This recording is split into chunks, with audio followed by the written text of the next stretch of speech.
শাশুড়ি ঢাকার বাঙাল। আজ আমি তোমাদের শাশুড়ির একটা রান্না দেখাচ্ছি। আর এই রান্না দেখলেই তোমরা বুঝতে পারবে আমাদের ঝামেলার কারণ। আমাদের ঝামেলার মেন কারণ হলো আমার হাতের রান্না খেতে পারে না।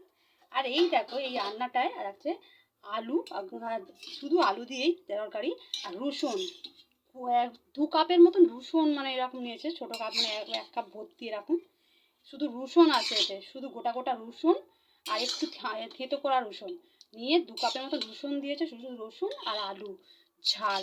গন্ধে টেকা যাচ্ছে না সারা ঘর। আমার বাচ্চা মেয়েটা পর্যন্ত কেমন হচ্ছে। আর তোমরা রসুনগুলো বুঝতে পারছো কিনা জানি না, এগুলো খুব গোটা গোটা রসুন, এই দেখো গোটা গোটা রসুন আছে, শুধু রসুন আর আলুর তরকারি। এই যে এইগুলো রসুন দেখতে পাচ্ছ, এই যে এইগুলো গোটা গোটা রসুন, এইরকম গোটা গোটা রসুন দিয়েছে, এরকম গোটা গোটা রসুন। 1 কাপ রসুনকে অর্ধেক থেতো করেছে, আর অর্ধেক গোটা গোটা রসুন দিয়েছে, মানে আলু আর রসুনের তরকারি। এরম তরকারি আমি জীবনে কোনোদিন দেখিনি, খাওয়া তো দূরের কথা। এরম গোটা গোটা রসুন দিয়ে তরকারি, গোটা গোটা রসুন আর আলু দিয়ে এরম ঝাল। এটাকে আরেকটু মারবে, মানে ওনার মানে পরে পেয়ে গেছিলো, মানে সময় নেই বলে এখন তাড়াতাড়ি করে রেখে চলে গেছে। এটাকে আরও টানাবে ফুটিয়ে। তো এই হলো আমার শাশুড়ির তরকারি, ঢাকার বাঙাল, মানে লাল লাল টকটকাইয়া ঝাল ঝাল, শুধু গুঁড়ো লঙ্কা আর রসুন দিয়ে তরকারি। এইভাবে করতে খেতে পছন্দ করে, খায়। আর সেটার জন্য, আর আমার বাচ্চা তো এরকম খেতে পারে না, আমি এই রসুনের গন্ধই সহ্য করতে পারি না।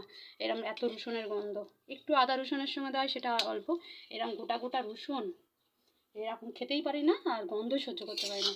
তো আজকে সারাদিনে আমার কেমন হচ্ছে, গা গুলাচ্ছে এই গন্ধে। তো দেখো এইভাবে রান্না করে খায় আমার শাশুড়ি। তা আজকে সারাদিন ধরে ঘরে পর্যন্ত পটি করে ফেলেছে। তো ঘরে পটি করতে করতে দৌড়েছে বাথরুমে এরকম, তাও রান্না করেছে। দেখো এরকম নিজের হাতেই রান্না করে খায়, এরকম গুঁড়ো লঙ্কার ঝাল দেওয়া তরকারি খাচ্ছে, পটি করছে, তাও এরকম গোটা গোটা রসুন, এরকম গোটা গোটা রসুন, এরকম গোটা গোটা রসুন, সব গোটা গোটা রসুনের তরকারি কোনো অবস্থাতেই করে না। আজ একাদশীর দিনে উনি ভাত খায়, আবার শুধু সিদ্ধ ভাতও খায় না, এরম পেঁয়াজ রসুন দিয়ে পুরো কষিয়ে, যেহেতু আজকে মাছ হয়নি, এরম কষিয়ে সব গোটা গোটা রসুন এরম কষিয়ে রান্না করে খায়। আর একাদশীর দিনেও পেঁয়াজ রসুন কষিয়ে তরকারি করে খায়। এই দেখো এই হলো আমার শাশুড়ির ঝামেলার কারণ, হচ্ছে এইভাবে ঝাল ঝাল টকটকাইয়া, তেল বেশি, ঝাল বেশি, গুঁড়ো লঙ্কা রসুন বেশি দিয়ে তো রান্না করে খেতে হয়, খায়। আর এটা খাবে না বলেই আমার সঙ্গে খায় না, একা রান্না করে খায়। আর এদিকে আমি করেছি আলু সেদ্ধ আর ডাল, মুসুর ডাল আর আলু সেদ্ধ আর ভাত করেছি।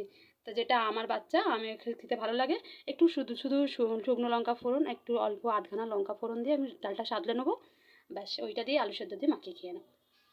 আর শাশুড়ির হচ্ছে এই যাবে রসুন দিয়ে টকটকাইয়া আর ঝাল দিয়ে ভাত খাবে। আর উনিও মুসুর ডাল ফুটিয়েছে, উনি মুসুর ডাল করে না, চচ্চড়ি করে, মুসুর ডালের চচ্চড়ি আর এরম আলুর ঝাল দিয়ে ভাত খাবে।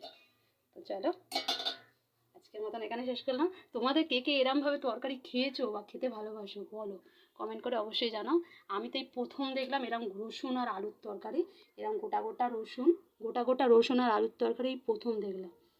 খাওয়াই তো নেই, খাই আর খেতে গা গুলাচ্ছে রসুনের গন্ধে, এত গন্ধ। তো